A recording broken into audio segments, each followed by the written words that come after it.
The League of Legends Summer Playoffs are finally over, and we now know what the groups will look like at Worlds 2022. It's exciting stuff, and we're going to get into it, but not without mentioning a certain pro player first, who finally took home a title after 9 years of trying. This one's a tearjerker.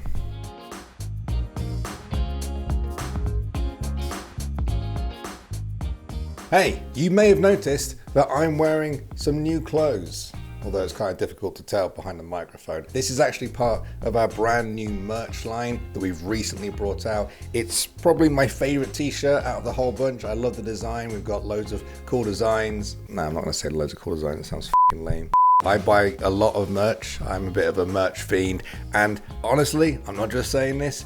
This shirt is up there with the most comfortable. I absolutely love it, but don't just take my word for it. Check it out for yourself. The link to the new merch shop is in the description box below. Check it out. All right, European League of Legends has a brand new champion, and its name is Rogue. Now, Rogue are by no means completely brand new to the scene. After forming in 2019, they've since represented Europe at Worlds on 2 out of 3 attempts. But one thing had always evaded them, an LEC title, and you can't really blame them. For the past few years, that had just been handed back and forth between G2 and Mad Lions. But after a couple of second and third place finishes over the last few splits, you got the feeling that Rogue were picking up momentum. They finished 3rd in the regular season, which earned them a spot in the upper bracket. There, they beat Mad Lions before losing to G2 in a clean sweep and needing to beat Fnatic in the lower bracket finals. But finally, they were facing off against G2 once again, a team that had very recently stomped them 3-0. In Game 1, Rogue's AD carry comp showed that it doesn't really matter how you played in the past, it's all about the here and now. Completely in his comp to take over the fight, comp to kill every single remaining member of G2 esports. It is a triple for the Callista. It is Malrang finding capsules to stop, make it a quadra, baby. Comp, it's the finals, and baby, we're in Sweden. Give it to Comp. It's the pentakill. It's Game 1. Game 2 was probably the closest G2 came to knocking down the Nexus. Malrang salvaged the game by killing G2's wave. And if G2 thought the worst was over going into Game 3, they were wrong. The final game in the series was a sub 30-minute stomp. G2 are routed in the 3rd game. Rogue are out for blood. They will not be denied. The final moments of G2, the first moments of Rogue's legacy. They will not be knocked down. They will not be denied. They will not be stopped. Larson standing strong. Malmo, Rogue are your champions.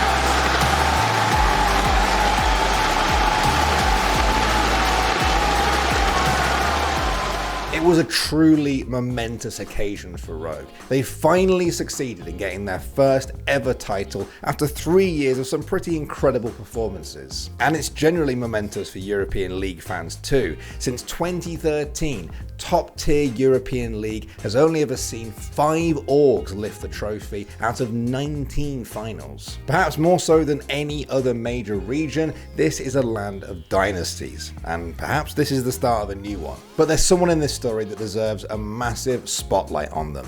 Rogue's long-suffering top laner, Odoamne. Now, when I say long-suffering, I don't mean in the sense that all top laners are suffering on some deep level, although they are. I mean in the sense that Odoamne has been waiting for glory longer than most people realize. He's been playing League professionally since early 2013, before many of you guys watching would have even started playing. His big shot came the following year with H2K. He became one of the most recognizable names in European League after helping H2K on an incredible run to the semi-finals of Worlds 2016. But after leaving H2K, the next few years never saw Odoamne reach his previous heights. He struggled with the likes of Splice and Schalke before finding a new home with Rogue at the end of 2020. After less than half a year of playing with the team, Odoamne was able to do something he hadn't achieved in almost 8 years previously, making a European final. When that happened, the years of pent-up emotion finally came out in an interview.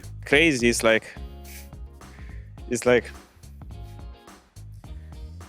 it was such a such a great ride, I guess. I didn't really, expect it.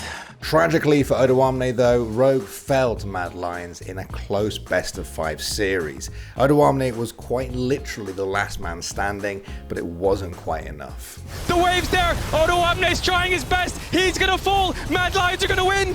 It is not Rogue. It is not Fnatic. It is not G2 in the new era of European League of Legends. It is the Mad Lions.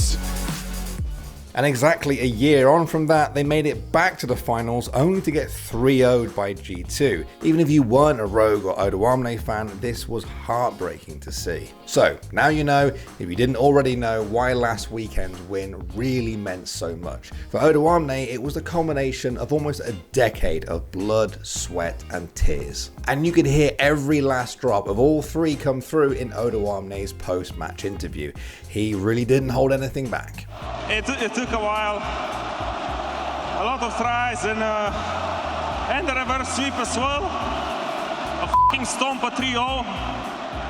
But now it was our f***ing turn to get a f***ing stomp!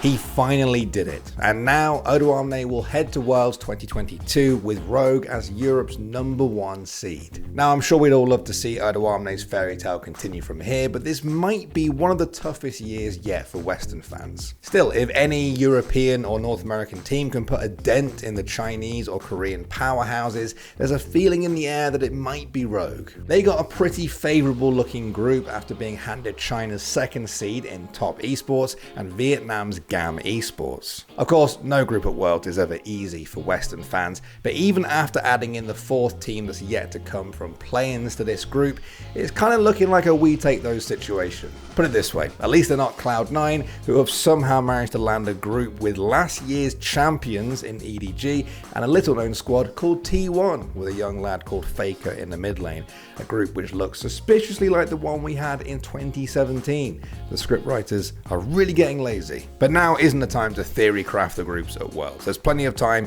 in the next few weeks to do that. This is a moment to recognize an achievement by a man who never gave up in almost a decade of playing professionally. His story has touched hundreds of thousands in Europe and around the world. There's just so many cool storylines coming together now for Worlds 2022. Throwing Odoamne's in there just makes it that little bit more exciting.